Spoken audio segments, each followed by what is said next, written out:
السلام علیکم۔ آپ سبھی کا استقبال ہے فتح پوڈ کاسٹ میں۔ ہم آپ سبھی کے بہت شکر گزار ہیں کہ ہمارے پچھلے ویڈیو پہ آپ نے بہت ہی اچھا رسپانس دیا۔ اسی طریقے سے آگے آنے والی ساری ویڈیو پہ اپنا رسپانس دے۔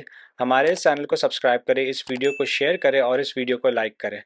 آئیے شروع کرتے ہیں آج کا ٹاپک۔ بسم اللہ الرحمن الرحیم۔ تو آج کا جو ہمارا ٹاپک ہے وہ غدیر سے متعلق اور امام زمانہ سے متعلق۔ آئیے دیکھتے ہیں کہ غدیر میں امام زمانہ علیہ السلام کے بارے میں کیا کہا گیا۔ نبی علیہ الصلوۃ والسلام نے غدیر میں مسلمانوں کے لیے قیامت تک رہنمائی پانے کے لیے ایک مکمل نقشہ پیش کیا تھا، جس کا آغاز نبی علیہ السلام نے نبی کریم صلی اللہ علیہ وسلم نے جانشین علی ابن ابی طالب علیہ الصلوۃ والسلام سے شروع اور آخر میں رہنمائی کے لیے امام مہدی عجل اللہ تعالیٰ فرجہ شریف تک کا ایک نقشہ بنایا تھا۔ صدیوں سے مسلمانوں نے صحابہ کو علی علیہ السلام کے متبادل کے طور پر پیش کیا ہے، یہ بھول کر کہ غدیر کا خطبہ صرف علی علیہ السلام کے بارے میں نہیں تھا، یہ نبی علیہ الصلوۃ والسلام کے 12 جانشینوں کے بارے میں تھا، جن میں سے علی علیہ السلام پہلی کڑی ہے۔ ان 12 جانشینوں کا اختتام امام مہدی عجل اللہ تعالیٰ فرجہ شریف پر ہوتا ہے، جنہیں اللہ نے مسلمانوں کی رہنمائی کی ذمہ داری قیامت تک دی ہے۔ لیکن جب مسلمانوں نے غدیر کا خطبہ قبول کیا تو بہت ہی محدود نظریے اپنایا اس غدیر کے خطبے کا، اور بہت سے اثرات کو نہیں سمجھا۔ کوئی تعجب نہیں، غدیر کے جو خطبے ہے اس کو نظر انداز کرنے کے براہ راست غدیر کے خطبے کو نظر انداز کرنے کے براہ راست نتیجہ یہ ہوا کہ علی علیہ السلام کے دور سے لے کر آج تک مسلمانوں کو دین کی بنیادی رہنمائی میں مشکلات آ رہی ہے، اور وہ ہمیشہ آتی رہے گی۔ جب بعض مسلمانوں نے مانا ہے کہ اسلام کے پہلے 3 جو نسلیں تھی ان میں بدعت نہیں تھی، یعنی وہ بدعت سے پاک تھا، مسلمانوں کا اسلام جو پہلے 3 دور میں تھا وہ بدعتوں سے پاک تھا۔ یعنی نبی علیہ السلام نے غدیر کے خطبے میں بیان کرتے ہوئے مسلمانوں کو 12 اماموں کی قیادت میں قیامت تک بدعت سے پاک رہنے کی صلاحیت دی تھی اور ایک نقشہ پیش کیا تھا۔ آئیے دیکھتے ہیں غدیر قوم کے خطبے میں امام مہدی علیہ السلام کی خصوصیات۔ نبی علیہ السلام نے خطبہ غدیر میں امام مہدی علیہ السلام کی خصوصیات کو بیان کیا ہے، جس سے مسلمان امام مہدی کی حقیقی شناخت کر سکے، حقیقت میں شناخت کر سکے، اور جو جعلی مہدی ہے اور یعنی جو سوڈو مہدی ہے ان سے بچے۔ غدیر کے خطبے کی کچھ اقتصابات جو امام مہدی علیہ السلام کی خصوصیت بیان کرتے ہیں۔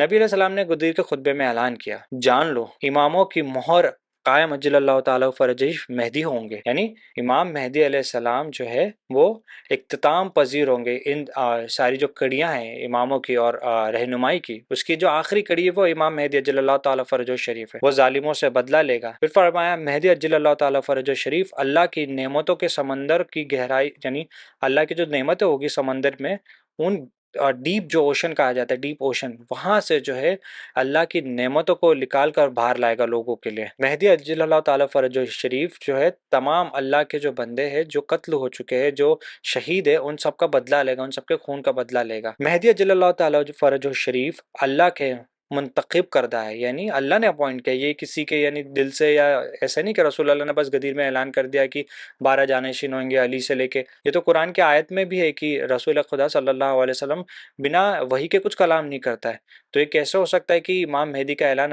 رسول اللہ نے غدیر میں کیا وہ خود کے طرف سے ہوگا؟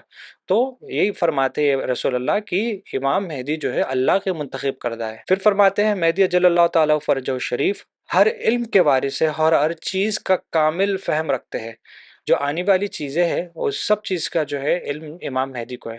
یہ ساری جو میں نے آپ کو یہ جو خطبے کا جو پارٹ بتایا، یہ ہے الاحتجاج کے جلد 1 میں، جو صفحہ نمبر 55 سے لے کر 66 تک ہے، یعنی 56 سے لے کے 66 پیج نمبر تک یہ پورا خطبہ ہے۔ اس میں سے کچھ جو لائنز ہم آپ کو بتا رہے ہیں وہ جو امام مہدی سے ریلیٹڈ ہے۔ اب چند واضحات دیکھتے ہیں غدیر کے خطبے میں جو امام مہدی کے لیے جو رسول اللہ نے بیان کی۔ امام مہدی علیہ السلام کا جو وجود ہے یہ کوئی بدعت یا کوئی بے بنیاد چیز نہیں ہے، جو ہم یعنی جو اہل تشیع جو مانتے ہیں، یہ بے بنیاد چیز نہیں ہے امام مہدی کا وجود۔ تو ان کی جو آمد ہے وہ نبی علیہ الصلوۃ والسلام نے 1400 سال پہلے کی تھی، اور ایک طریقے سلسلہ وار کی تھی کہ پہلے میرے جانشین علی ہوں گے، پھر امام حسن علیہ السلام، پھر اور ایسے کرتے کرتے انہوں نے کڑیاں جوڑتے جوڑتے آخری کڑی بتائی امام مہدی عجل اللہ تعالیٰ فرجہ شریف کی۔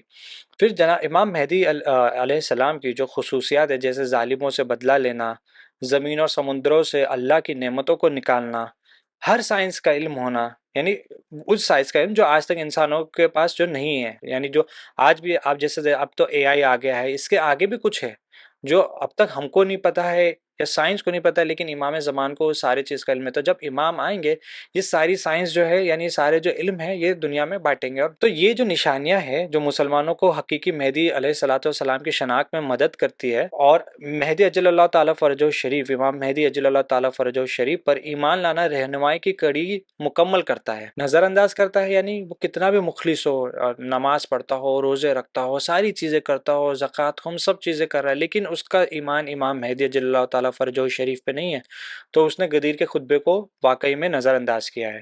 اور یہ ساری چیزیں جو ہے یعنی یہ ساری چیز اس کو کوئی فائدہ نہیں پہنچائے گی اگر وہ امام زمان کے اوپر ایمان نہیں لاتا ہے. تو یعنی آج جو مسلمان رسول اللہ کی شہادت کے بعد رہنمائی کے لیے جد و جہد کر رہا ہے کہ کون اصلی رہنما ہے، کون اصلی دین پر ہے، تو اسے چاہیے کہ غدیر کا خطبے کو جو ہے رسول اللہ کے جو غدیر کا خطبہ اس کو نظر انداز نہ کرے.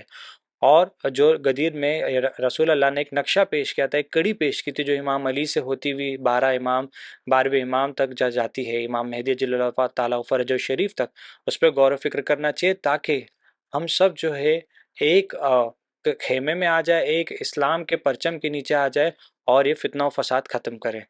امید کرتے ہیں آپ کو آج کا یہ پوڈ کاسٹ اچھا لگا ہوگا. والسلام ورحمۃ اللہ وبرکاتہ.